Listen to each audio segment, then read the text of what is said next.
Welcome to the Meat Game Podcast, where the bulls run wild and the stories last. Country boys, butchers, and cowboys too, running hard on the truth like we always do. Welcome to another episode of the Meat Game Podcast with Brando, Fieldy, and Hamish. Jeez. He's been asleep the last couple. He's up and about today. He's on, mate. That was a good one, mate. He knows who we got here. That was a good one. Now, I think it's the calibre of person that I've got sitting across from me. Hamish is up and about today, guys. What do you think of him? What do you think of him? Oh, mate, he's spectacular. He's a ripper, isn't Ready to rock and roll. He had a lot of anger issues in life, Grant. He was a very, very naughty bull. Before we fixed him up. He's fixed him up. We took that out of him, though. He's good and calm now. I trained him. Nice and calm. Yeah. Very respectful. He's good. They calm down when you take the head off. Now, guys, welcome back. We've got a very, very special guest. I've been looking forward to this one for many weeks. Got a few hats. He is the president of the Australian Barbecue Alliance, the ABA. Obviously, he started out as a trade butcher, and he was also a meat processor boss, or abattoir, if you will, in the old term. He was an abattoir boss. I'd like to welcome to the show Grant Coleman. Thanks for coming in, mate. Thanks, boys. Pleasure to be here. It's our second or third time round with Grant now. Yeah, but this is proper. This is a proper one, yeah. We always said we want to do a property with him. We've had a few talks with him at the barbecue, at the Invitational. Yeah. But this one's a property. So. This is what we wanted. Yeah. Yeah. This is high calibre, especially with what we do as well. Like, we've got a fair bit in common with him. Like, he's done some butchering, abattoirs. I could talk to Grant for hours, and just to get his opinion on things, and But it's what I love about him too is he's gone from an abattoir boss basically to the president of the Australian Barbecue Alliance. And running big abattoirs too. Yeah, we're not talking about we were talking before 800 head a day he was doing. Yeah. Average 320 kilo bodies putting through the joints he was running. So it wasn't it was a pretty big playground he was running. So no, it definitely was. Definitely a great experience and a great time in the meat industry. Yeah. So, but where did it all start, mate? How did you get there? Well, I was a Wingham boy. Wingham? Born and bred in Wingham. Oh, really? Yeah, probably 200 yards from the front door of the abattoirs. Their mum and dad. Across the road from the showground, the abattoirs. Yep. Went to school all my life in Wingham and got to year 10. Loved playing sport. Got to year 10 and the old man said, you got to go on. I said, nah. He said, well, get a job, you can leave. So I went and got a job. First one I could get is in Shoeies, old Shoeies. Oh, yeah. Yep.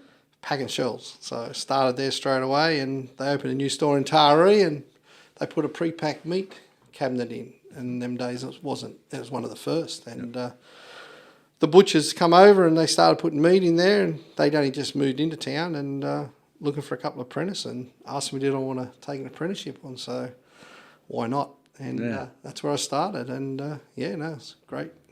Been loving it ever since. Yeah, no, I really love butchering. It was really good.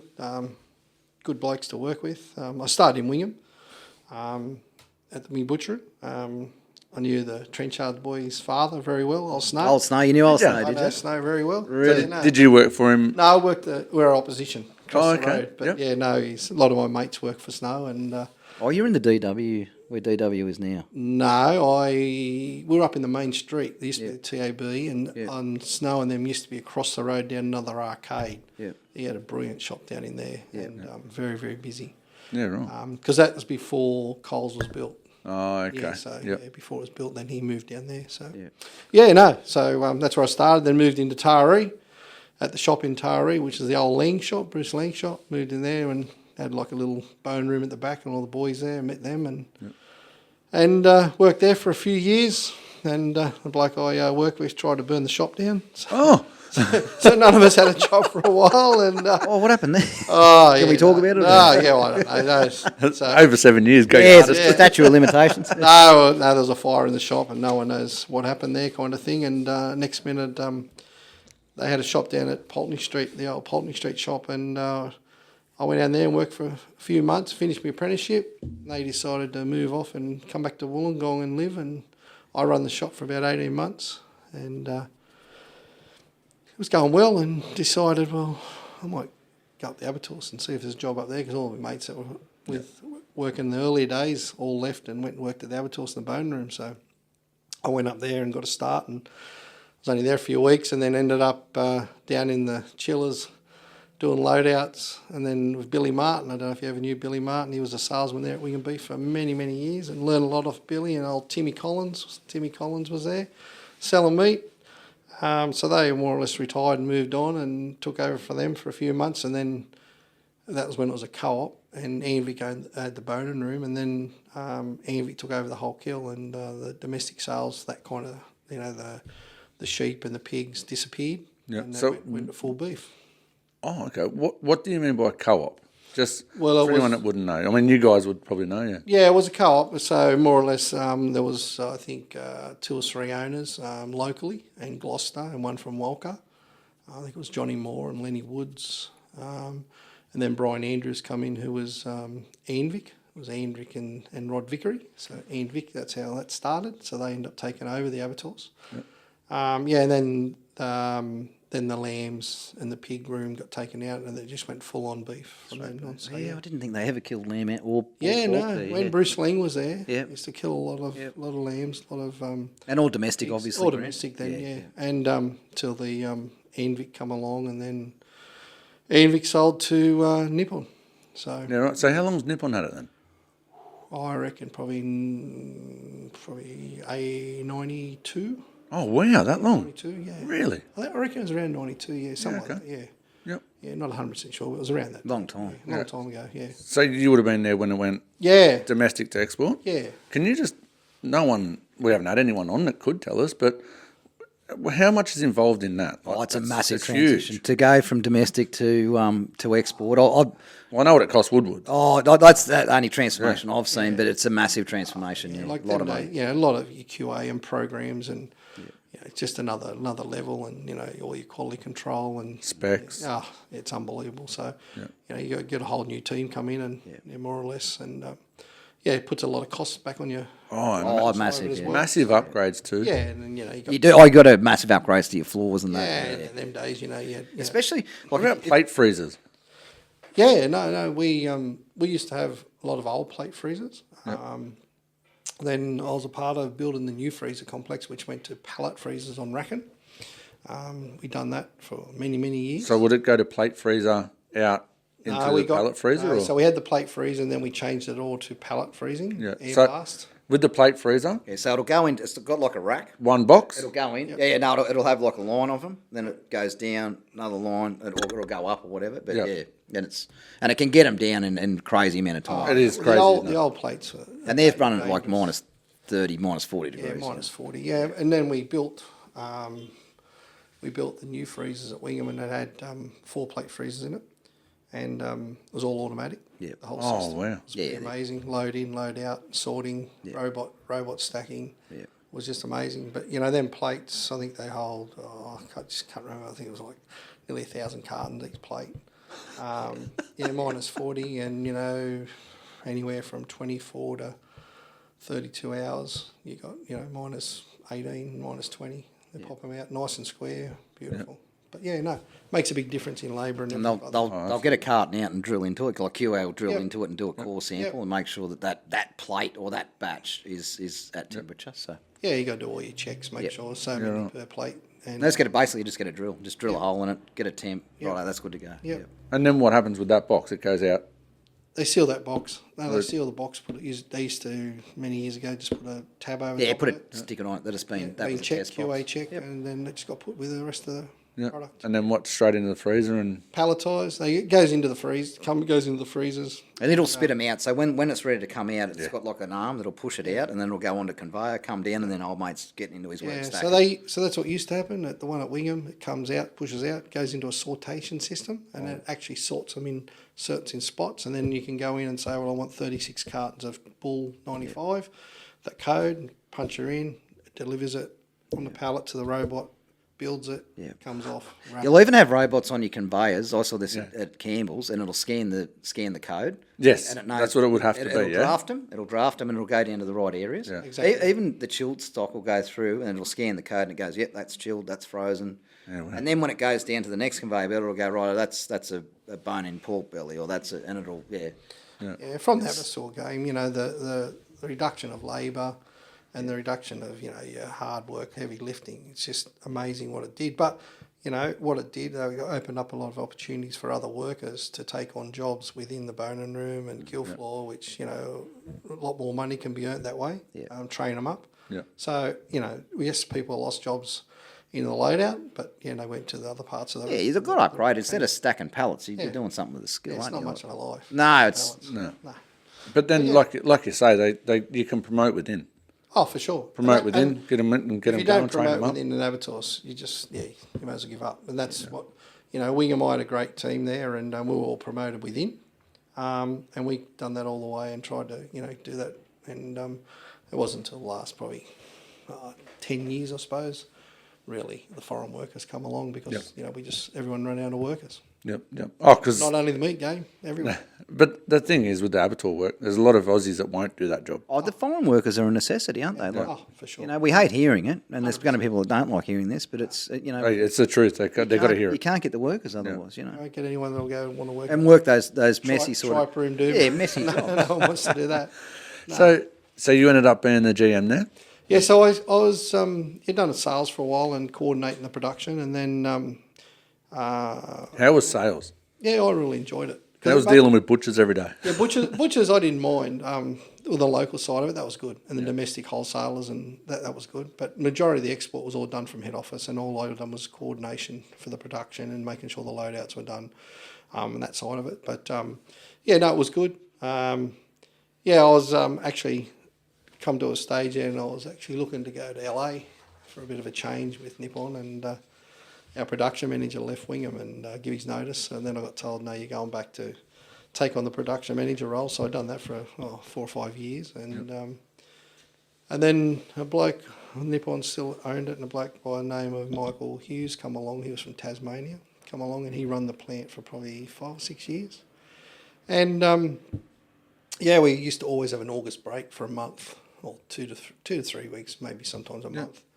The hardest time to get cattle. There's a few abattoirs that do that, yeah? Yep. Fletchers do it. Yep. I don't know when they do it, but Fletchers do it. Shrewsbury, you said, used to do it. Like they used to shut for 4 weeks over Christmas. And that was 20 years. That was a long time ago. But you'll see some now that'll just do it for 2 weeks, and it'll be maintenance, and they're the ones that the majority of them will work 7 days, 2 shifts. Yeah. Oh, really? So it gives them that 2 weeks to really get into maintenance, have a lot of programs ready to go and attack. So and that was the case at Throsby's. Like you'd have a day shift and a night shift, and then your cleaners would come in at the end of night shift, and by the time they were walking out the door, day shift was coming back in. Yeah. So there's pretty much someone there 24/7. So maintenance, there's even guys that they're doing maintenance at night. So back when I was working there, which was a long, long time ago, guys, I'm not saying this happened. You are getting a bit dealer. I'm getting to it. But they'd have around that December because it was all export. There was no domestic, so it was all everything was packed to containers, and that you'd have 3 or 4 weeks off so they could do the maintenance and that, which was lovely when I was only in my early 20s, and I'd go back home and see my family. It was like being at school again. You get 3 or 4 weeks off in a row. No, a lot of people liked it. So so that's what used to happen. So So you left Wingham? Yeah. So how'd you go north? So as I was production manager, and then Michael Hughes decided he was going to go to head office and work. And 1 August, I got the phone call, you better come over and see me at the plant, because I was at home just doing a few odd jobs. And more or less said he's leaving and they wanted me to take on the role. And I went, I'm not sure about this. So anyway, I went home and thought about it. And his last word said to me, well, if you don't do it, you're going to put someone else in and you're going to train them. So the wife and myself had a bit of a yarn and thought, well, I'll give it a go. And because we had a really good team at Wingham too, it made it very easy. They're all born and bred around that area, and their passion was the abattoirs and town. And I know, so I'd done that from 2009 to 2019, 10 years there doing that. I was there in total with Nippon for 34 years. Wow. So 2019, I got offered to go to Oki. Yep. It was a big step. A lot bigger plant. Still owned by Nippon? Still owned by Nippon. Yep. Took the challenge. Headed up there in November 2019. Then COVID hit. and I was in America at barbecue comp actually in February over Houston, and we got home the afternoon she all closed down in Australia. So we just got home. Lucky you got home. Oh yeah, we were very, very lucky. You'd be happy to get home. Yeah, so was up there 2019 until 2023. And run Oki. A lot different New South Wales, a lot different to the bigger plant, different cattle, different people, different culture. But I enjoyed it. It was So good people. when you say different cattle, what do you mean? Like, So it was full on grain fed up there. So in Okay. Wingham was probably 85% grass fed cattle. Yep. From around the local area, Walco. Because they had that brand, Manning. Yeah, started Manning Valley Natural in Very- 2009 when I took over. that was you? Yeah, so got that going. Yep. Won plenty of awards with that. Great product down that area, and the cattle around that Hunter and that Walker area is just amazing. Some amazing cattle. I still remember twice we knocked off the Wagyu, once in the Brisbane Royal and then once in Sydney. Yeah. And we ended up coming second in the President Chairman's Awards for the overall of all the winners of the gold medals. So So you'd be pulling cattle out of that Gloucester Hill, that Gloucester tops and everything, wouldn't exactly, you? yeah. No, right through. Yeah, right up to more or less from Armidale, out around Gunnedah, right back down. Yep. But some magnificent cattle up there. Good cattle. Yarra, It's good country, they were up that area. Yeah, no. Plenty of water. Oh, it's just good cattle country. Tamworth, good cattle country. Beautiful grazing country. So, you look at the awards of MSA, majority of that area will win majority of it in that grass-fed because, everyone wants that cattle. So, so. And then, so Oki, all grain fed, All grain-fed, own feedlot. own feedlot, Texas feedlot. How many? Them days it was 65,000. I believe now they've done an extension. I think it's up around the 90,000, but I haven't seen that yet. So Wow. it's up and going. So 90,000 head. yeah. So pretty So at any given time, there is 90,000 going through. apparently so. Just rotating yeah, through. Yeah, apparently, yeah. Oh, But I've been there when there was 65, and it was just amazing. Yeah. So it's worthwhile having a look. So Very good. we're talking just like we mentioned it just earlier, but what sort of numbers were they putting through there? Just massive, eh? So at Wingham, we could only ever do 800. A day, 800 head of cattle. 800 cattle a day. 5 days. Yeah. Oki, I was around that 800 when I was there, and COVID and different things, and but they used to do 1,057. I think they're close up to that 1,000 now, so they're back going again. Got a lot more workers. Yep. In big cattle, big grain-fed cattle, a lot of Angus, and Wagyu. So big numbers. Yeah. Oh, it's massive. But it's a very good plant, the Oki plant. Yeah. So 2023, it's now 2025. What's been going on the last few years? So I packed up and give my notice and packed up and thought I've had enough of this after 34 years and said to the wife, let's go and buy a car and a caravan. So I went and done that. In 9 months, we travelled around Australia, followed the brother-in-law, went to Fink, done all the rallies, done all the off-roads, had a ball, come home, spent 2 or 3 months at the brother-in-law's, and then got a phone call from John D, a mate of mine that used to run Texas Feedlot, Chris Fennick, come and work for us. So I hummed and hawed, and I went back. So I went back there. Went back for 12 months. Yep. Thoroughly enjoyed it. Used to, the John D plant was always known to be one of the best plants, modern plants in the Australian industry. And it was a little one, but it was modern. They've done all their own extensions, built the place. Working with John and Henry Hart was very good for 12 months. Really enjoyed it. Learned a lot of the different side of it, from the Japanese side of it to the Australian-owned business. Yep. Great product, great little plant. So I done that 12 months, and then just decided, well, I think I've had enough, and I was semi-retired, so I thought, bugger, I'll just go and retire, and I'll look for a bit of casual work. And then brother-in-law just said to me one day, he says, well, come and work for me. So what do you want me to do? I'll let you know.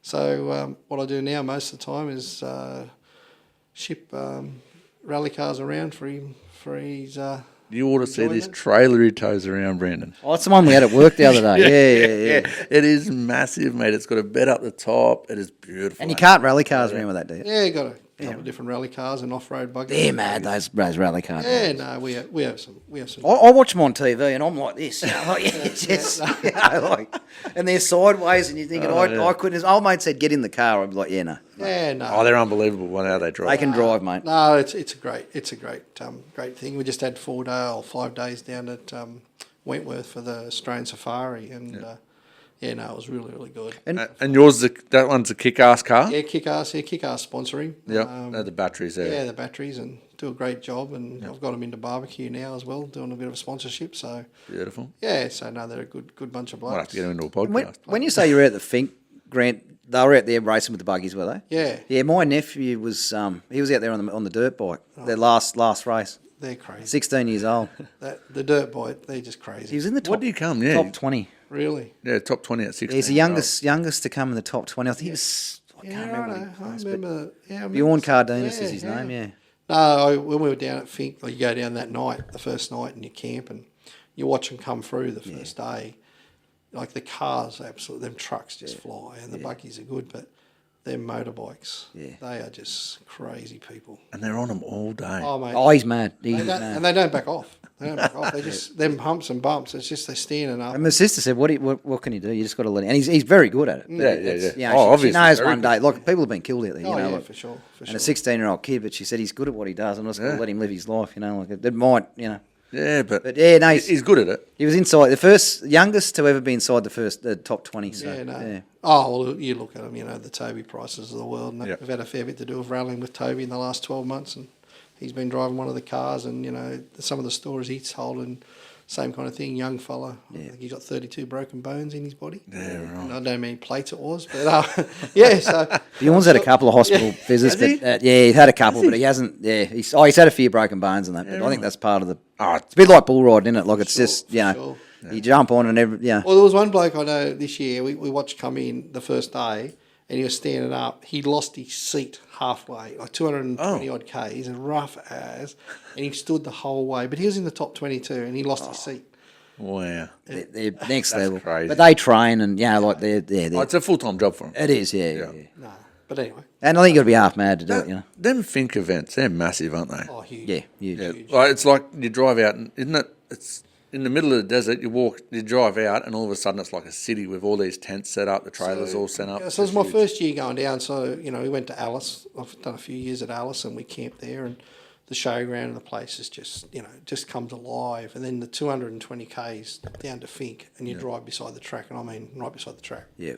And it's just campsites the whole way. It's just amazing. It's just It's a city huge. all the way.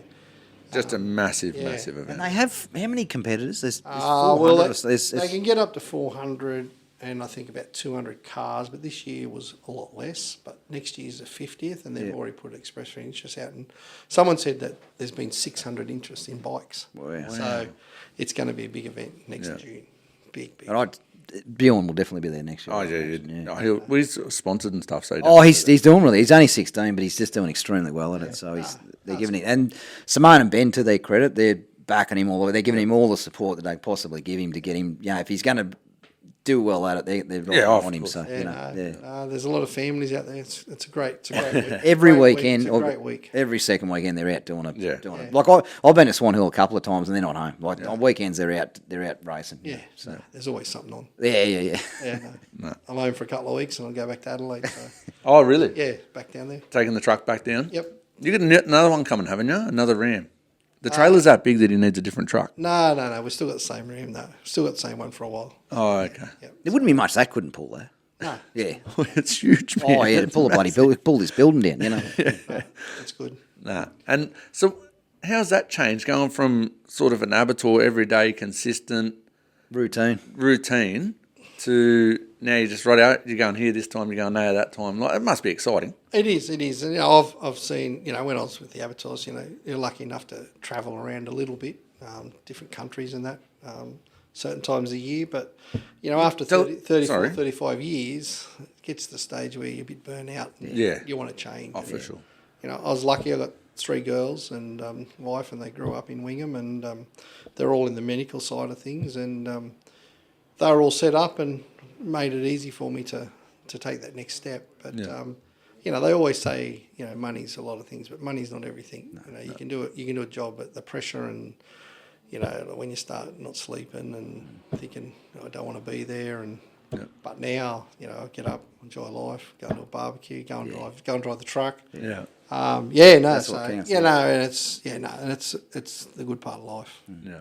When you were at the Abs that you just touched on, what other countries did you get to see? I went to Uruguay, Taiwan, Japan a few times, the US.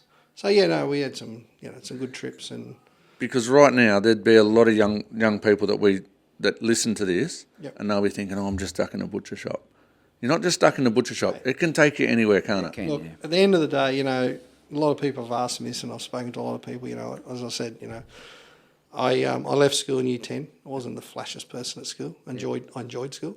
Enjoyed my sports. But I left. I only went to school to eat me play lunch. Yeah. That's the best bit I like. I'm probably a bit like Grant. I wouldn't say I disliked school. I just wasn't very good at it, and I was easily distracted. Yeah, but you're the naughty one. And I was always that one that made everyone else laugh, which was funny until I left and started in the loadout. And I thought, geez, I pulled the wrong rein here. I should have listened. Look, mate, at the end of the day, I've heard a lot of your podcasts and talked to different people, but, it goes to prove that you can do it. And if you start in the abattoirs, it's a huge amount of opportunities. Do what you have to do. I was very lucky. I didn't knock back anything. I'll give it a go. As I said, you're only successful with the team around you. That's the most important thing. Look after the team. I don't think I had, in my time at Wingham, when I took over general manager, I don't think I had one of my senior staff resign.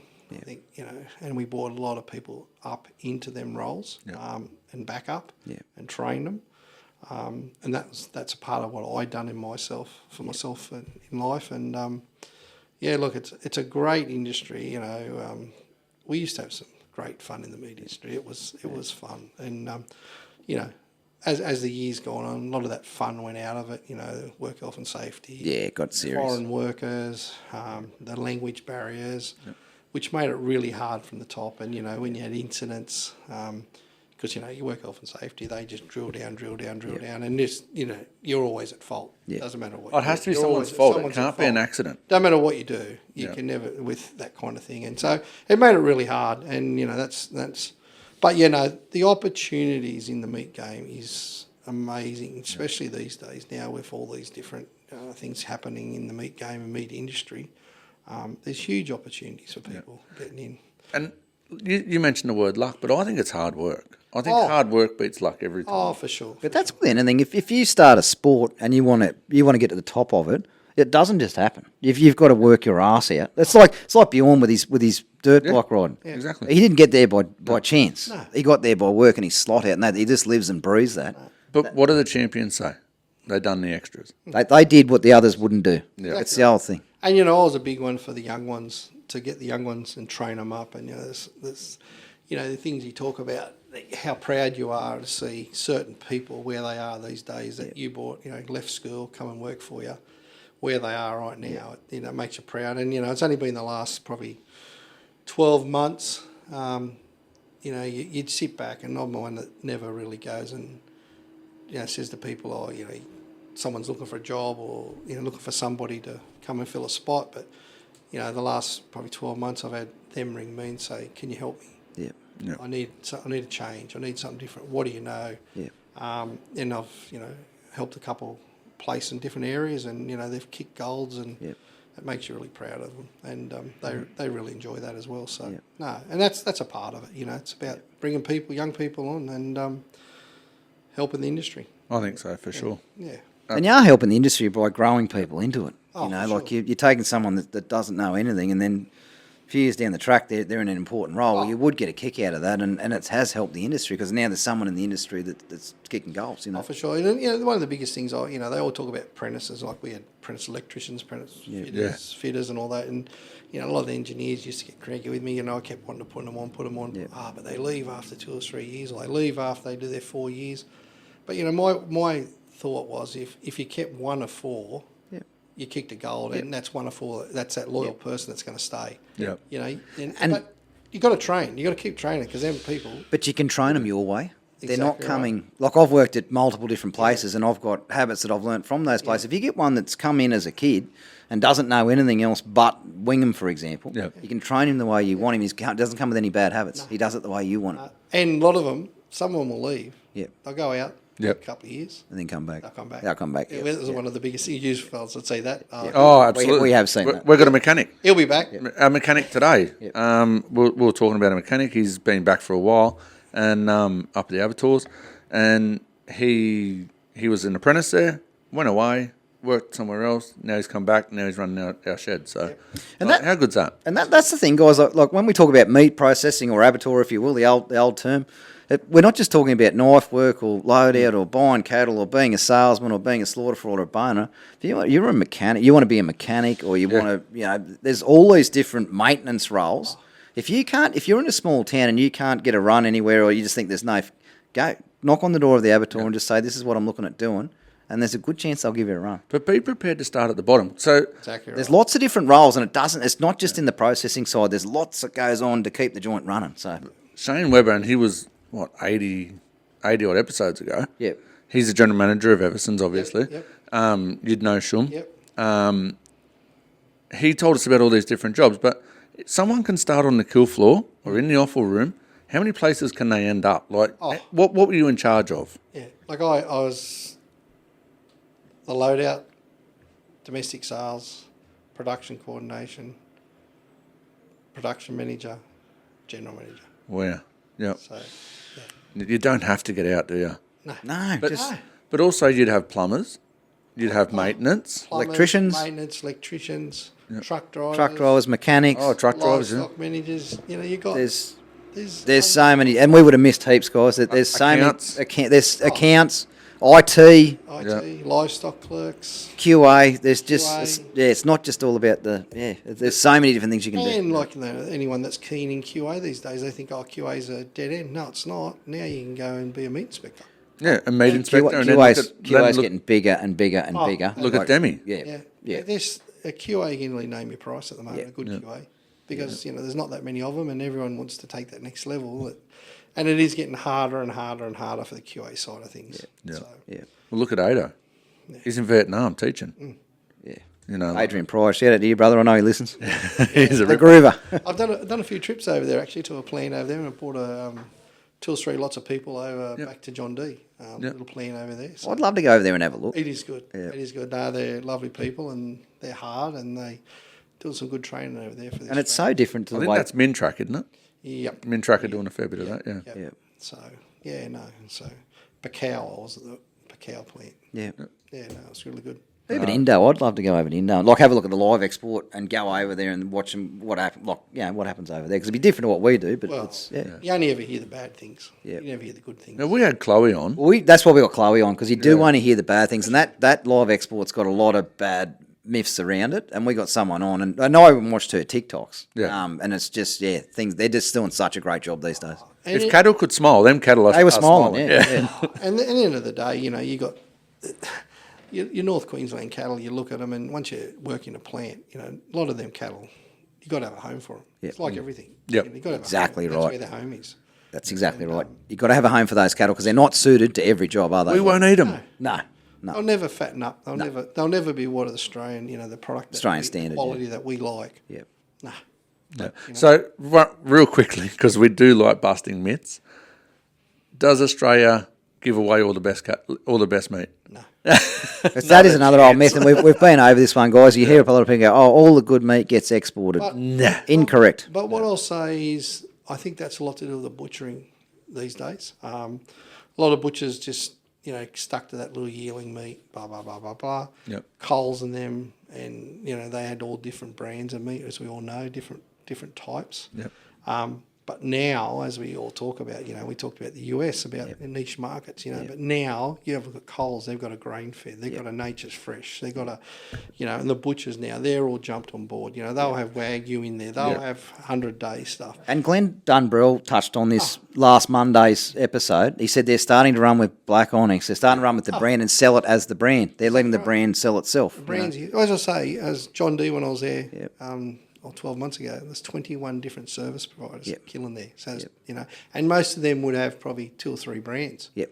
So and that's just that plant. Then you got Casino doing the same. Then you got all, you know, your AMH, or not AMH, JBS, Tees, Nippon. You know, they'd have 10, 15 brands each. So I think Macca was getting his done out of John D, wasn't he? Yeah, Macca. Yeah. That's He why does a good product. I started actually doing a service kill with Macca. Oh, did you? Yeah, that's why I went back there. That's He sat in that same seat. He sat in your seat. Yeah. Yeah. He didn't have the influence Didn't a have lot. a good guy though, Macca. Yeah. No, he's very passionate. Well, he's just here. But even You know where you parked your Yeah. truck? Yeah. Oh, right. That's where his all his property is along there. Oh, right. But even restaurants now, you're seeing more and more, they're selling the brand. Oh. You know, it's not just a grain-fed, 100-day grain-fed Scotch fillet, it's a branded, you know, it's whatever brand that's comes from. Well, you would have noticed that with that Wingham Reserve you done. Yeah.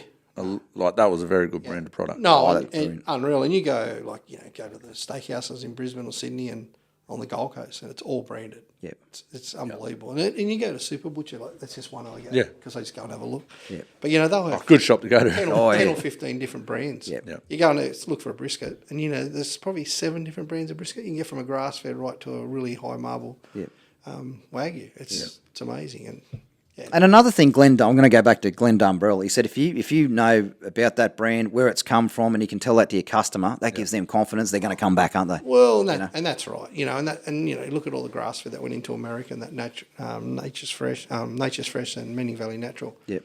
You know, that brand, them brands that HCP free, hormone free, that went to America, to them certain restaurants and that. You know, it was huge, and you know the returns were huge on that, and you know that helped the farmer and helped the producers all the way through. And it would be huge because 95, from what I heard, 95% of their meat over there is grain fed. Oh, for sure. So if you're offering a HGP free grass fed option, that's a niche, isn't it? Yeah, I can't remember what the percentage was, but year on year, that was just amazing what the grass fed was growing in America. Yeah. Really? Yeah. Is that mainly from the trim job, or you're talking about in general? cuts. Oh, primal cuts. Primal cuts, yeah. Really? A good grass fed, really good grass fed, yeah. Because there's people chasing that now. Like you hear a lot of them talk about, I only want grass fed, I only want grass fed. There's certain restaurants and certain restaurant chains that use it, so it's about going back to where it was born, Yep. where it was raised, and the whole traceability right through to slaughter packed into their restaurants, and that's what they're chasing, and that's what they promote. Yep. So Oh, very good. Branding's so big these days. it's huge. You touched on briskets. Yep. Let's get to the barbecue. We're switching to barbecue, guys. We're going to switch off Abattoir. We're going to go to barbecue. Well, we did warn them, Brandon. We said we're going to talk to people from all different parts. And we got 3 in 1. Yeah. No problem. Barbecue, mate. How important has that become, and how good is it? Well, how important has it become? You know, I can still remember the butcher shop days and the abattoirs days. You know, the briskets, trimming. That's all they went to. That's trimming. all. All my old grandfather used to have to take him home when I was in the butcher shop. I used to have to take him a bone-in, point-end brisket, corned. Yep. I used to have to do that every couple of weeks. And the corn rolls, remember them? Yeah, corn rolls.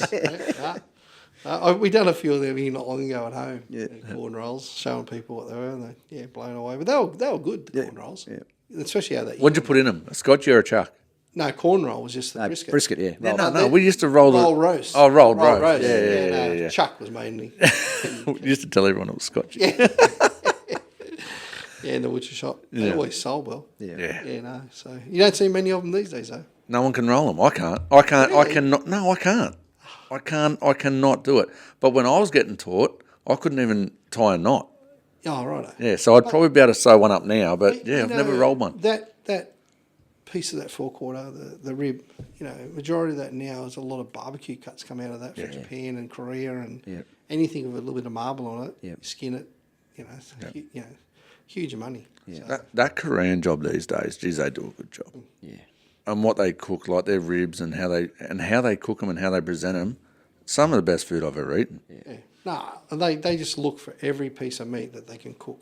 A little bit of marble. And they're all got, like your Japanese, your Korean, they're just all different dimensions, aren't they, of cooking, and, you know, sure. it's awesome. They're all good. I can eat all of them, you know. Oh. Yeah. Well, you know, just back on the abattoirs, you know, what's the waste of a beast?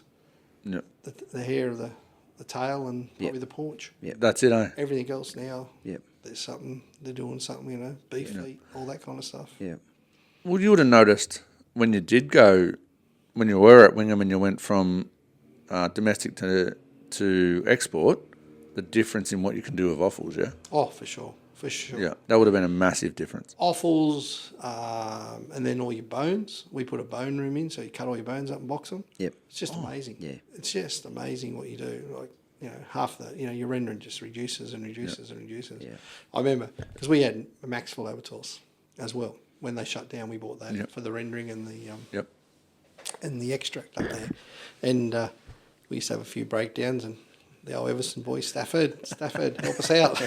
And then he used to help us. We used to help him out as well. That big plant up there. So, but... he's very fond of the wing.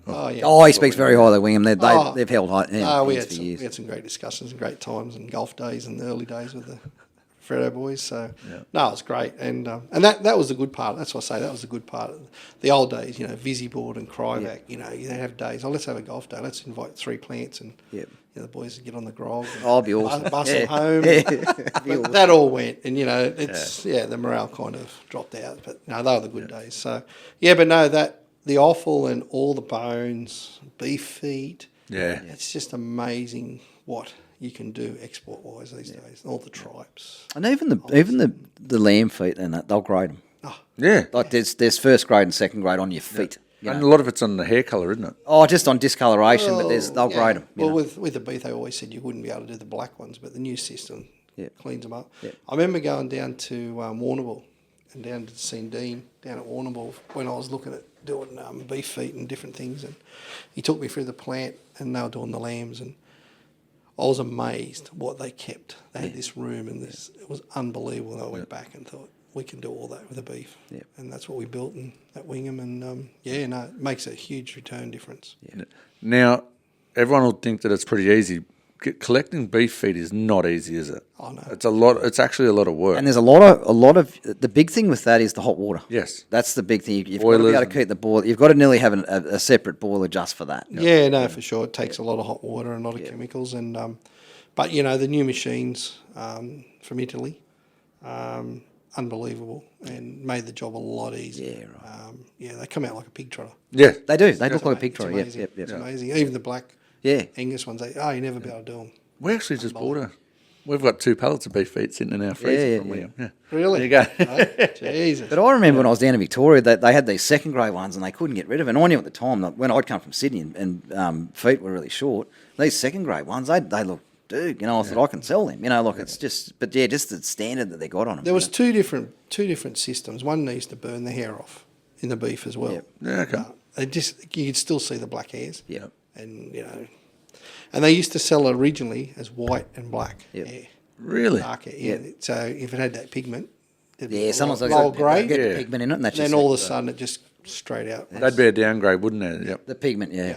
But then with the new machines come, it was just one. But they do just look like a pig's trotter. Like it's Take the toenail off. Yeah. Remember the old machines with the toenails? They were so hard trying to get them off, but the new one you just touch it. Just straight off. Yeah. Very easy. So machinery is massive, isn't it? Oh, it's huge. Yeah. Yeah, you can't do it without the right gear. You can't produce. You've got to update. Yeah. Update. If you don't update, you're that far behind. Yeah. Anyway, back to barbecue. Yep. How you're now the president. How did you get to being the president of the ABA?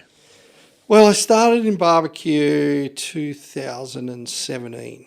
I was at Wingham, and one of your people that you have on here, Demi Lolback, was our MLA rep for the time. Yep. And Big fan of the podcast. yeah, big fan. And she come there one day at the Abattoirs, visit us, and it was in the middle of actually doing the Manning Valley Natural, getting that all up and going.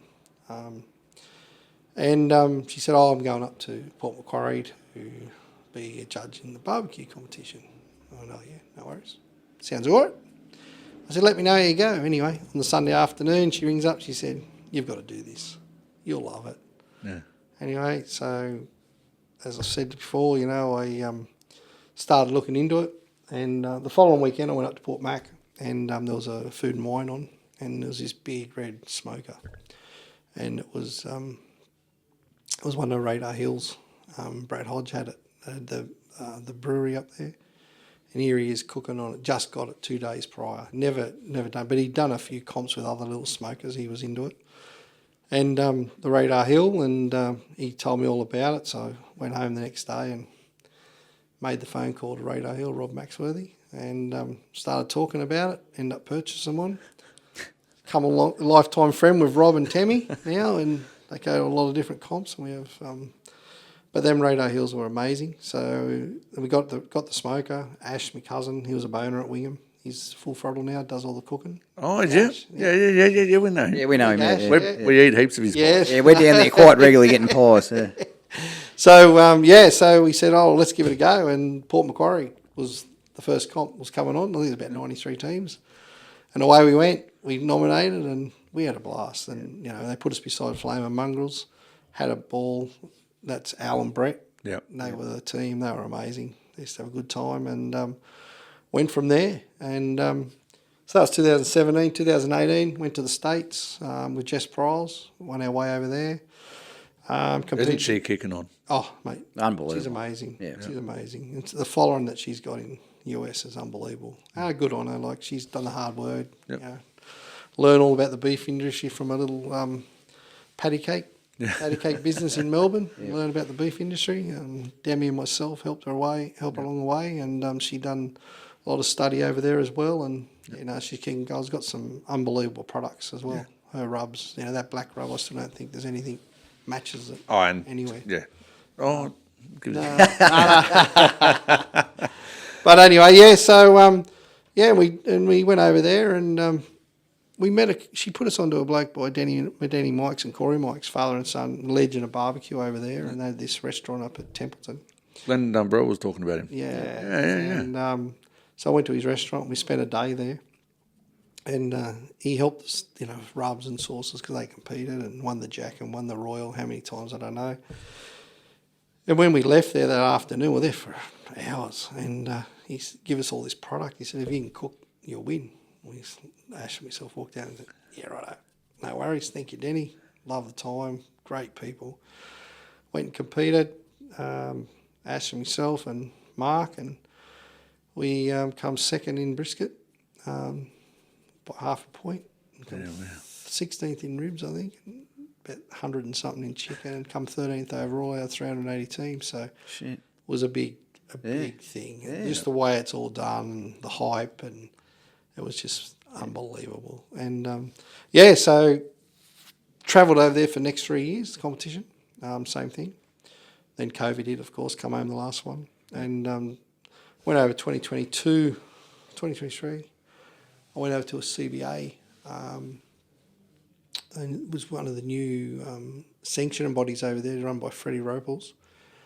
Just to have a look how they're doing it. It's all like telephone, mobile phone scoring and all that. Have a look. Was very lucky to get in and see the judging, and guy competed in his truck for that. That was called the World Champions of CBA. Enjoyed that. Come home. I just wanted to have a look at something different. We have KCBS here, KCBS in America, Australian barbecue, and I thought I just wanted to have a look at something different. Because there's always room for one or two sanctions. There's nothing better than having a bit of opposition. Keeps you on your toes. Got home, and only a few months later, I got a phone call, same time as Demi. Would we like to go on the board of ABA? And both of us agreed. Let's give it a go. Jess was getting out of it, not fully getting out, but getting out of it and concentrating more in the US. Yep.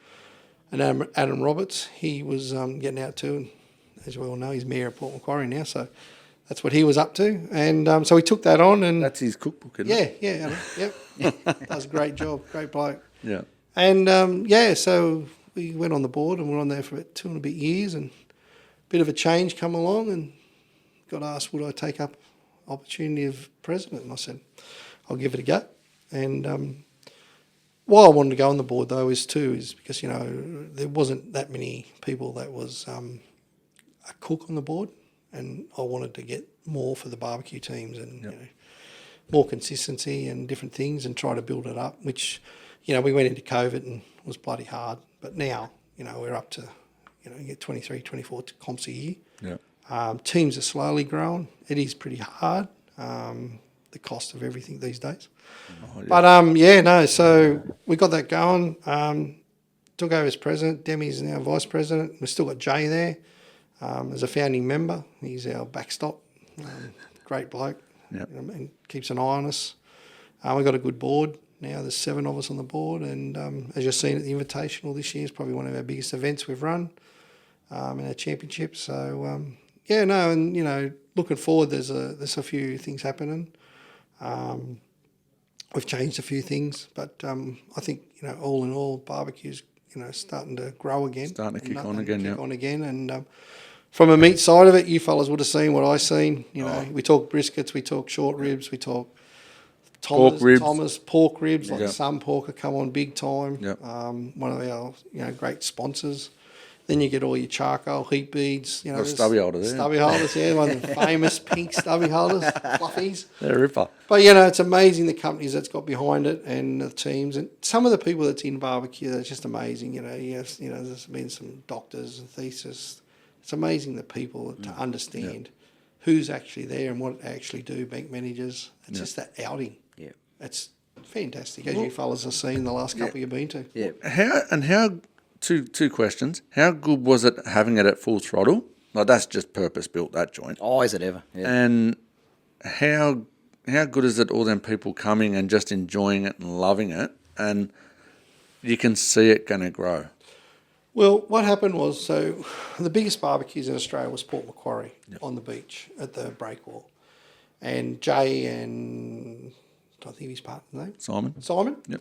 Well, Simon's parents, I believe, owned the caravan park. So that event used to be unbelievable. Yep. We went away, we didn't have an invitational, nothing on Port Macquarie because Jay wasn't interested. Once Simon, they parted away and NRMA bought the caravan park. Yep. And I said to Jay, I'm going to give it a go. I'm going to try to go back to the caravan park. And he says, good luck, best of luck. So I went and seen him. We organised it. It wasn't a good time. Great event. Everyone had a ball. But the management was just, next level. Yeah. Walked away and said I'd never go back there again, a few of us. So, and Mick was there and he said to Adam Rothwell, why don't you think about coming to Full Throttle me barn? I've got this place, but I've done nothing to it. And we didn't do anything for a while. And Joe and myself had a bit of a yarn. We said, well, let's see if Mick will let us go there and run it. So we went and seen Mick. Yeah, because it was built, but it was still the old barn. Still but old barn back then. It was just rubbish everywhere. And he said, oh, it's rough. You can have the paddock. And no worries, Mick. Right, we'll organise it. No worries. So we have the invitational. Anyways, about 3 or 4 weeks later, he rings me up. He goes, you know what you're doing? I said, yeah. He said, I want to be a part of it. I said, oh, okay. I said, well, how about we run a world champion on the Sunday and that'll be your event? That'll do me. Righto, let's go. So he said, but you're going to have to organise all this. Righto, Mick. So that's how we started. And, this year was amazing. Last year was wet as. Yeah. The place was half built. But you could see the potential, and everyone, when they got there, they just didn't matter about the mud, the 6 inches of mud we were walking in, because everyone had a ball. Yeah. And but poor old Mick had a fair job ahead of him to tidy it all up and got it going. And the work he done in the 12 months is just amazing. And now he's open. But to get everyone in, I think we're up to 55 teams this year. I think we'll go more next year. And great, the friendship you make in America with all these barbecue teams like Phil, Bill, that I brought over, Fergie, a couple of other boys, Dan Barrett, and that helped me with Fergie, and all the New Zealand boys that are coming over. It's just amazing to all get together, as you fellas would have seen, presentation. It's just, it's just so. Oh, it was awesome. So good to see everybody enjoy themselves, and there's a bit of cash involved, and some great trophies, and the cheering, and everyone just wins it. We call down to the top 10, and everyone's cheering of each other, and it just makes it. Oh, there was zero at that presentation. I think I seen the Saturday night one. I didn't see it. Yeah, there was no jealousy, no nothing. Everyone was up and about for each other. Yep. No, and that's what it's all about. That's the camaraderie, and what we've done, and what Mick and Sarah's done there, and give us that opportunity. And we've made it the home of barbecue for Australia. Everyone loves it, and I think next year will be bigger and better. Yep. So there's a lot of teams in America that's starting to say they're definitely coming over. Yeah, wow. So let's hope they. And that wouldn't be cheap for him to do. Like that, God, that no. commitment would be massive It's for a him. massive commitment. Yeah. You're not going to get much change out of 10 grand. I know. For every year I went over there, you don't get much change out of 10 grand. Yeah. But no, it's really good, and it's growing, and it's great for the industry, great for the meat industry. Be good to see a few more brands get behind it. Yep. As well, but I think that'll happen. You had a pretty good brand behind this year. Yeah, Bit of involvement. Yeah, Sir Harry Wagyu. Yep. I met Chris and Tim. I met Chris at Oakey, Chris Shaw, who's got the feedlots up there at Killarney. Amazing feedlots, all covered. So we had a look at it today. Yeah. I saw they were covered, and I said to Mark, no, they're covered. That'd be the stockyard. I said that must be the abattoir, the stockyard. So that was the feedlot. Yeah. So he was one of the first. How cool is that? Oh, beautiful. So he feeds them on this orange citrus from up there, the orange peeling. Yep. And the cattle, the Wagyu. Well, it was Angus, now he's all gone to Wagyu. So when I come to John D, that's where he started killing there as well. And I was doing, looking after his service killing. Yeah. And then, his salesman come in, Tim, which is all met, and they started, and I got them on board, sponsoring the brisket, and then I ended up getting them to sponsor the Grand Champion. Yep. And their product's just growing, and it's a pretty amazing product. Yeah. I haven't heard a bad word about it. The flavour's just unbelievable. Yep. So much difference to just normal Wagyu because it's got that citrusy. Yep. And some of the restaurants and Instagram's just I saw their rations. I was looking at that today, and I saw their rations, and I saw the orange in it, and I thought, what's that? I meant. Yeah, they're all the orange pulp. And the pens are covered, guys, which I'd never seen before. But that's such a big thing because you get a bit of rain, and a feedlot's not a happy place when it's raining. Like even working in one, like you're in your gumboots and there's mud up to your knees, You go there for a drive and have a look. The cattle are so happy. There's no rain. There's hardly any flies. There's no smell at all. Yep. It's just unbelievable. All the sheds capture all the water, so the water, everything's getting reused, and the beds just build up to a certain stage. When the cattle come off, they take it out, put new sawdust in, and use that for the property fertilizer. It's an awesome setup. And it's an awesome brand, and it's great to have them on board. And we had a look at their boxes today. They're oh no, it's top end gear. Yeah, it's really top good end gear. boxes. No. Yeah.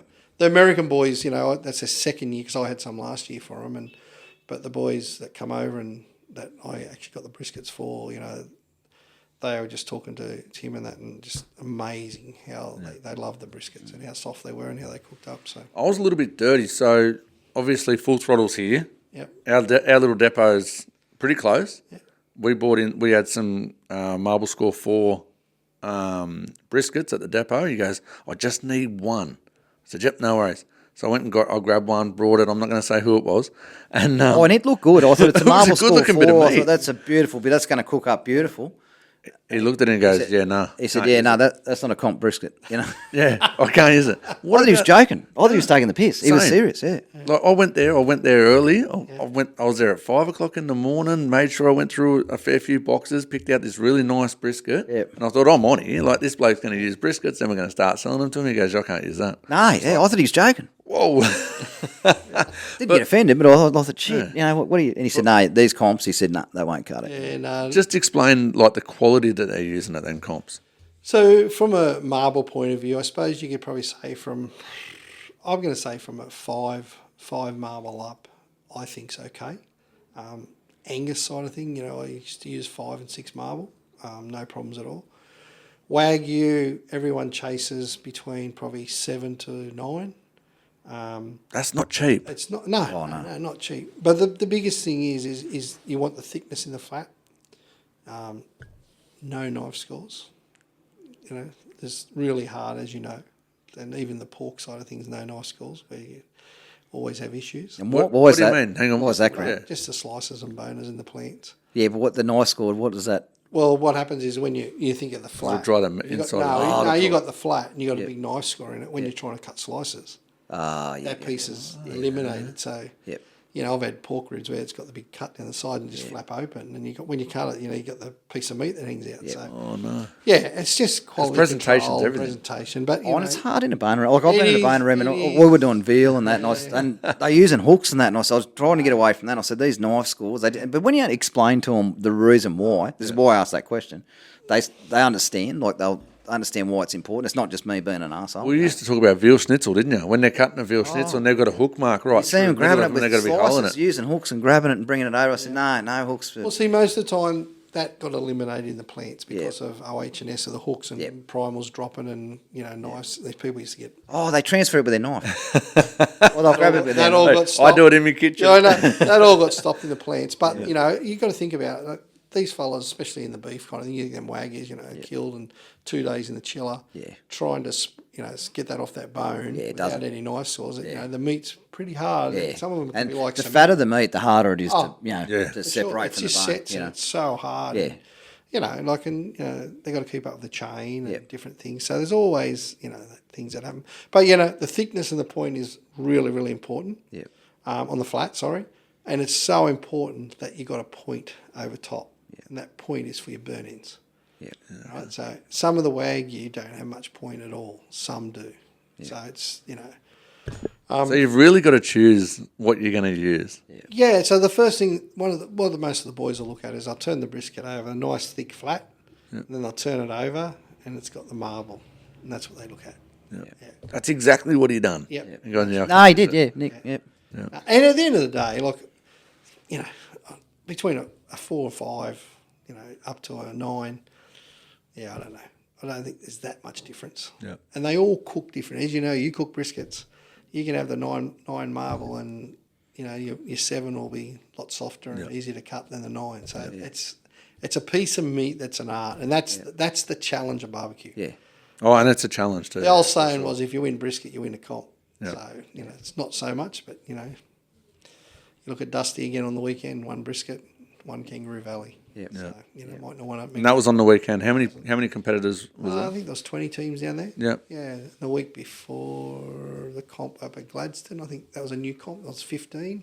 Yeah, I heard about that one. It was a good comp. Everyone enjoyed that one. So, no, there's a lot of little comps getting going. And, from a barbecue point, from a board point of view, we're interested in promoting barbecue across Australia. We're not interested in having 50. Oh, we are interested in having 50 teams at each comp, but what we're looking for is looking after the pubs and the smaller promoters and festivals and that to promote barbecue, to promote it on slow, and that's a part of. We talk about the meat side of things. The more people get into cooking briskets, it's better it is for the end users. Oh, for sure, 100%. Yeah. So no, it's good. Yeah, and you're enjoying it. Oh, I love barbecue. Yeah. Look, the people in barbecue is the main thing. The friendship. It's a great outing. It's you turn up Fridays and set up, and we have a few different competitions with mugs and different things. Yeah. Other than the competition with a few of the teams, we all like to have a drink, sit down, have a yarn. It's just that time to relax and get everything out, get the stress out. Yeah. We're here to have fun. Yep. The Saturday morning, 6 o'clock, 5 o'clock, 6 o'clock. Yeah. She's serious. Till about 3 that afternoon, and then time to crack a tinny, have a bit of fun, presentation, and then sit down after that and have a few drinks. Yeah. Brandon, we'll get Stu to put a few photos up. Can you tell us how you got them trophies?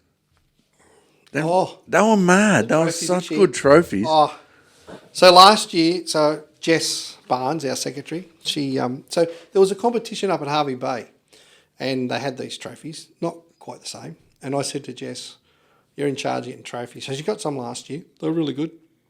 And I said, "You're going to get trophies again this year, Jess?" "Yep." I said, "So we've got to get better this year." She said, "Yep, no worries." So she rang the bloke up there, and he said, "I want to try something." So she rings me up and said, "He wants to try, put these lights in, and he wants to do this." I said, "Go for it." I said, "We've got our budget, as long as he can make the budget."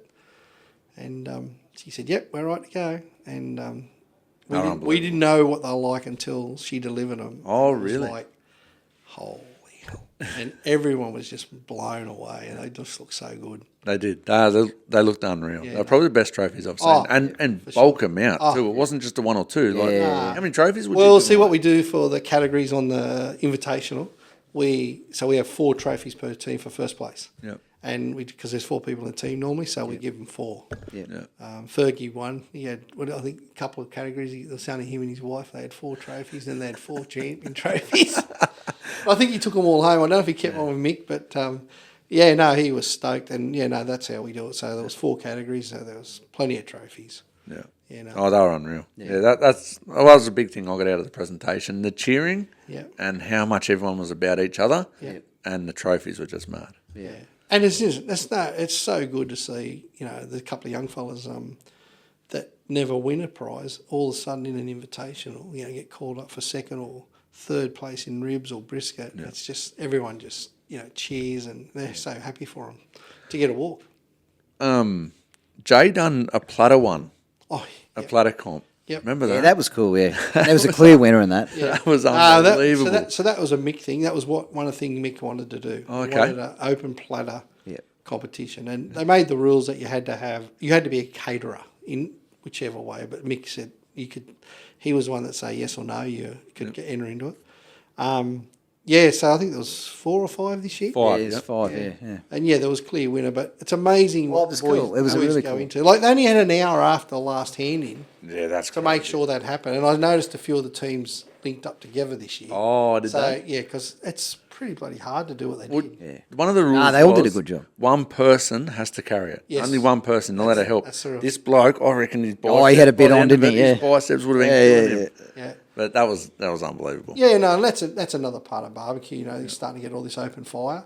Yeah. That's one thing we're working on now to see if we can work a comp out with open fire to get, the more chefy side of things into it. I think that's going to be a big thing at Meat Stock.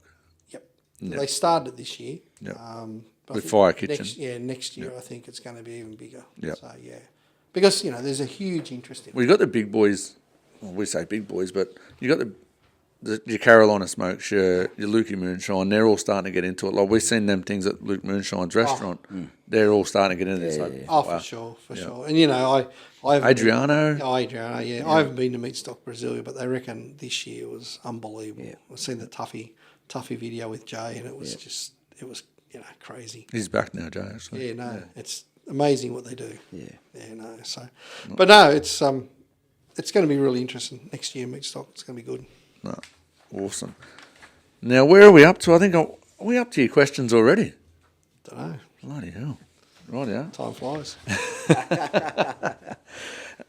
Right out, let's go. I haven't given you any notice, as I don't. I'm pretty hopeless. Biggest influences, mate, of your career, barbecue and I think meat side. Meat side, I'd have to say I had two blokes that, 3 people really helped me on. First of all, when Nippon took over Mike Kennedy, who was the general manager, and then our production manager at Wingham, them days was still there, was Brian McMasters. Spent a long time with them. And as I mentioned, Michael Hughes come as the general manager. But my biggest influence in the meat game and my hardest taskmaster was a Japanese guy by the name of Ken Inohara. And Ken was the one that started the Japanese trade and Nippon in Australia. He was a very, very hard man, very, very passionate. Sales, production, what he didn't know wasn't worth knowing. Yeah. And, he was a bloke that full-on 24/7 phone calls, party, play hard, work hard. Yeah. And, he was a big influence in the whole, and a lot of people, you talk to people that work for Nippon like Dave O and all them older fellas that's, just retiring now, we all had that time with him. Yeah, we all say, bloody lunatic. But and he's from Japan, but learned a lot from him. He's passed on now. Yep. He was, and, you talk to anyone in the meat game export, Ken Inohara, it's a name that it's still there. Still known, Wow. Awesome. Barbecue side. Well, there's a lot of people, but Jess Pryles would have to be one. Taking us over to America, and old Denny Mike's over there in the Templeton. But there's a lot of people that help you in barbecue, and but they're probably the best two. That's helped me a long way. Yeah. So, and probably Jay Beaumont. Yep. He's always there. He always puts you on the straight and narrow. we had differences in the early day, but now we, on the same track, And same in management of abattoirs, I'm always a big believer that, let them have their say. Get cranky, tell them what you think, walk away, get a coffee, come back, let's go again. Let's Yeah. make it happen. And Yeah. and that's what it's all about. That's me in a nutshell. Yeah. Yep. And that's why you had management people never leaving you. That's right. Yeah. No. Mate, best part of the meat game. Oh, friendship, Yeah. mateship. When I did leave, Oki, I reckon it took me 6 months. And you look at your phone, the phone just didn't ring. But that definitely that's what you miss, the mateship. And just that, like I used to love going to work. I used to, get up, go, because there's always something happening different each day, and there's always them challenges. And so that was the best part of the meat game I liked. Yeah. We talk about that all the time with retirement and stuff, how hard it would be to retire because we're on our phones. Like we are literally on our My phones all father the time. said that. He said that it's quite depressing. He said he was a livestock manager, cattle buyer. He said the phone's always ringing, and he said someone always needed something from you. And he said at the time you think it's a challenge, but he said when you retire, he said you look at your phone, it doesn't ring. No one needs you anymore. He said you lose that purpose. He said you've got purpose in your life, and then when you lose that purpose, he said it's hard. It is. So It is. It's really, really hard. the things that you thought were stressful and challenging. He Yeah. said that's the thing you miss when you retire. That's why you go and get hobbies like barbecue. Yeah, well, true. That's true. That's true. But it's nowhere near the abattoir days. No, Yeah. the phone. But no, that's the hardest. Yeah. Favourite cut of meat? Sirloin for sure. Grass or grain?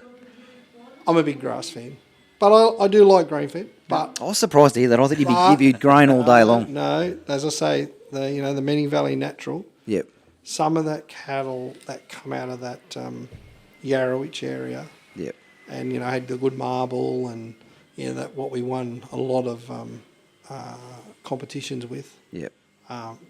That eats every bit as good as a grain fed, and it doesn't leave that fatty taste in your mouth. Yeah. And that's what I like. And your flavours are there. Now, you're very much qualified enough to answer this, and this is just my own opinion. And we talked about it with heaps of people, but grass, I think, is heaps more flavour, not quite as tender. Grain, less flavour, always tender. Correct. The problem with grass is the inconsistency of tenderness. That's the problem. Yep. If your grass fed was tender all the time, you wouldn't Vacuum have a problem. cleaner. Yeah, you wouldn't have a problem. Oh, loves cleaning. Say- Sorry, guys, if you've got a bit of background there, our Love's just turned up to clean the office. So Yeah. No, it's and that's the only thing. I reckon if you had that good grass fed product that's around, there's some super brands of grass fed at the moment. If you get that good grass fed, and they're pulling marble scores out of them now. mate, Yeah. That was unheard of. 5, 6, it's amazing. And if you get that, you would eat a grass fed all day. Yeah. I think you and Sam cut a rump and loin off a grass fed Oh, body the other day. it was hard to put it on the truck. Oh shit, it was good. Yeah. Sam goes, And it was natural grass fed, and it was a 4 to 5 marble score. Yeah. It was just a real beautiful sappy. thing. That real sappy fat. Like just ate like butter. Nah. I sent it opened up. Boys have cut it through the I rump. nearly knocked the T-bone off. I thought, no, you got to do your job. Yeah, no. And don't get me wrong, the grain's nice. Yep. Wagyu is good. Yep. Little bits of Wagyu, not as much. Yep. Very, Very rich. very rich. Yeah. Okay. How do you, if you were cooking a Wagyu sirloin, how do you cook it? I like to cook on open flame, Yeah. barbecue. 'cause No, do you do a thick sirloin steak or do you cut it nice and thin and do it how the Japanese do it? many years ago, I used to cut them an inch thick. I used to love them, Yeah. Yeah, but now I cut them just probably 12 mil. Yeah. Yep. Yeah. And then serum. Yeah. I don't eat nowhere near the amount of meat I used to eat. Yeah. I could sit down and have a big sirloin every night. Yeah. But not now. But I just think with that Wagyu, if you get a really good marble score Wagyu and you can cut it thin And sizzle just sizzle it in its own. Well, fat, I've gone. I don't think there's much better. I was the same. I used to cut it thick. Yeah. And that one we took home that time, I just cut it thin and just sizzled it, and it was like the Japanese do it, and it was magnificent. It is. It was bloody banging. It is the way to. Yeah. That is the way to cook it. When you go to Japan, they cook it like that for you. It's just amazing. And that's what I think. You Like, can't eat a lot of it. Like it's Yeah. like pork belly. I relate it to pork belly. You eat your big gut full of it, Yeah. and you're gonna have a bit on an hour later, aren't you? You know. Of like- course. Yeah, but, no. but what about us? Like we go and take something that's so like Wagyu, it's Japanese, right? Yep. Yep. and then we go and make it Aussie. Yeah. Why not just cook it like the They've been Japanese cook it the do? way they do it. Yeah, they've obviously Like, they do things for a reason. yeah, and it's beautiful. It is absolutely sensational. You cut a nice, beautiful thin sirloin. Yeah. But, you know, that's the way the Aussies are. Like, you know, the old days, everyone loved a rump steak. Go to Queensland, rump steak, rump steak, rump steak. That's what they love. Yeah. And you go to all the pubs, it's all big rump steaks. Yeah.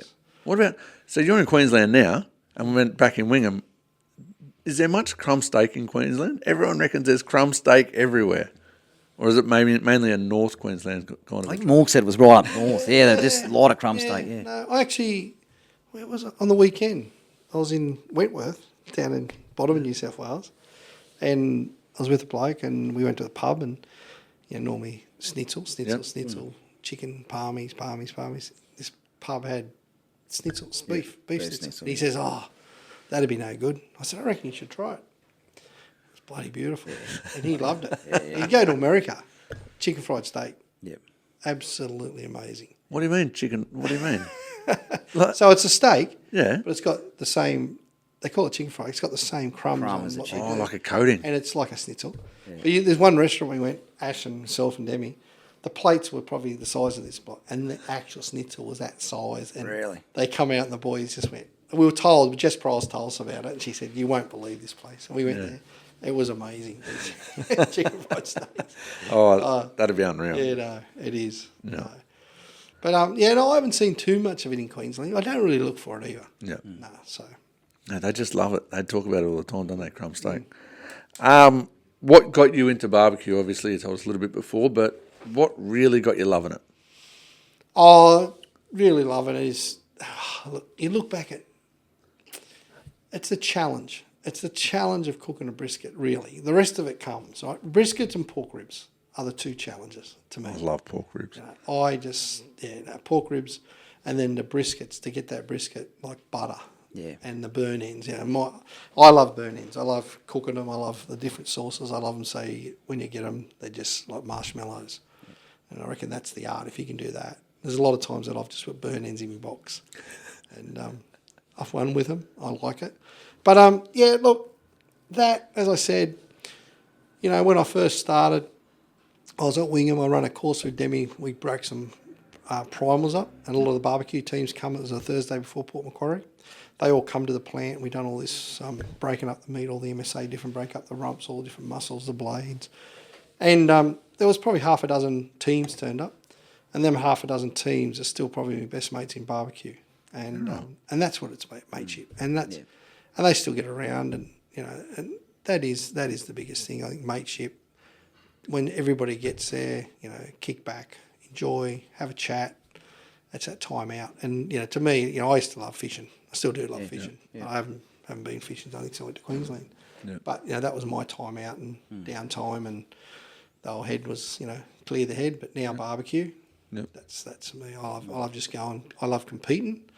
You know, okay, I'm president, but sometimes I just go and do what I have to do. But when I go and compete, I set myself up and sit back and relax. Yeah. And, you know, that's what gets me. And the challenge is, you know, you look at once you go to America, you look in America and think, well, they're no different to us, and it's huge over there. Yeah. Every weekend you get 5 or 6 different comps you can go to, and you know, you think, how good would it be to go and live over there for 6 months and just do barbecue? Yeah. And you could easily. Easy. Yeah. Not sure I want to go at the moment though. I don't think the brother-in-law would let you. No. Oh no, I just think the way it is over there at the moment. Oh yeah, There's a bit going on at the moment. There's I think going on in the world at the I moment. think I'll wait for a while. Yeah. No. So, but anyway, yeah. So. But the big thing we got, or I got anyway, between meat stock and all the barbecue blokes there, or barbecue people there, and then also what we've seen at Full Throttle, it's just such a good community. It is a great community. And everyone, like, you're talking competition, but everyone helps each other. At the end of the night, when they all put their product on and they're just, okay, I can go and have a breather, they all go and have a beer together. Like, it's actually really, really cool. And there's no big heads, or not that we've seen anyway. Not that we've seen, no. And very welcoming. But you know, to two outsiders, you know. She's serious for a while, and then it's back open, and you know, everyone helps everyone. Like I'm a big believer. I'm probably mentoring 3 or 4 teams at the moment, and I went over to New Zealand in July and went over with Nate And we went over and when Phil and them come from US to New Zealand and cook with Troy and that his comp over there. Troy's a good fella. Beers. Yeah. Really good restaurant too. He's just like Red up at Stockport. Yeah. I don't know if he's been there yet. No, we spoke to him. We spoke to Red though, yeah. You've got to go there. It'd be the best restaurant in Australia. I don't care what anyone says. Really? The food is amazing. Yeah. And we all call Troy Red's son from New Zealand. And his restaurant over there, Beers, is really, really good as well. Yeah. But same thing. First time over there, knew probably half a dozen people. There was 28 teams, I think, cooked in the NZBA on the Saturday. Then the Sunday they had a pork rib comp. Yeah. And I think there was 49 teams turned up. Yeah. And same thing. You didn't know anyone. And I didn't have a night's accommodation the first night because Troy stuffed the booking up. And Nate and myself rocking at 1 o'clock in the morning off the plane. And we're texting Troy before we leave, where's our accommodation? Nate said, I've got mine. Oh, Nate, I'll just book a motel. Next minute, I get a message from one of the team I never even knew. We'll pick you up. We'll look after you. Come and stay. So I stayed with them and become friends. And, we had a very late night that night, early next morning. And, but, that's the mateship and the friends. And it's no different in New Zealand. It's in America. It's Australia. You go to America, they love the Aussies, and they come out here, and all the Australian teams just help them so much. And same thing, it's the camaraderie. Do you reckon England's grown a fair bit too? Yeah, no. So when you go to Houston, they have the international. There's 9 different countries, and England, they got a couple of really good. He's told me he'll come next year. He's been on the stage every year I've been there. Yep. And he's a really good cook. Sweden's going well. Sweden's getting going. They're not big, in Canada. You got Janice Smellicue, Smellicue Barbecue. They go really well up there, but they're slowly building, like Australia. But I think we're probably the second biggest in the world, Australian barbecue at the moment. So beautiful. Let's keep getting bigger. Yeah, I think so. Yeah. So. No, beautiful. What's next for Grant Coleman? What's next? Look, at the end of the day, one of the things I set out when I took over president with the board, I said, I want to have a barbecue comp in every state each year. We had one in Northern Territory last year, not this year. My biggest goal is to get Western Australia back on deck. So do some work with David Ong over there. Hopefully Ong will come back and we can have a few comps, because we had a couple of teams come over to the Invitational from Western Australia this year. So they're pretty keen to run a comp over there, and we'd love nothing more to, even if it's one comp a year, just to and a few of the boys travel over, because there's nothing better than that. A few of them travelled up to Northern Territory last year. Yeah, right. They had a ball. They went fishing and different things, and so stayed away from the crocodiles. Yeah, then we've got a person at Canberra that's interested in running one too. So it's that's the goal. So hopefully we can get that going. Still, from Australian barbecue point of view. You got Houston, you got the CBA World Championships, you got San Antonio, which I've just secured spots for Australian teams to win, which we're going to run that very shortly. So hopefully we can get a couple of more Aussie teams to them competitions. That'll be out there in the next week or two. A lot of people don't know about that one. And then just working with America. They're always looking for something bigger and better. So just working with a couple of different links over there to try to put something together to make something bigger and better for the future of barbecue. Beautiful. Awesome. Sounds awesome. We've got a few sponsors to mention, man. Yeah, guys, we'll wrap it up by thanking our major sponsor, Icon Pack. We've also got Taste Merchant. Elevate your cooking with Taste Merchant rubs. And we'd like to thank Tramontina also. Absolutely. Hey? For the knife war. We'll have to see what this rub's like. Give him a crack, mate, on the... Give it a crack. Grant's going to have a crack at the Hamish rub, so... Yep. On the Wagyu, mate. On the Wagyu? Yeah. Right, we'll give it a go. The Sir Harry Wagyu. Harry. For sure. Very good. That's it. All right, Grant, thanks for your time today, mate. It's been brilliant getting you on. It's a brilliant story, mate. I'm sure a lot of people get a lot out of it. Yeah. Thank you, and thanks again, and see you at the next barbecue comp. Absolutely. Definitely. Thank you. Cheers. Right, guys, we're going to wrap it up there. We'll touch a base again on Thursday for our normal Thursday yarn. Bye for now. Bye for now. Bye.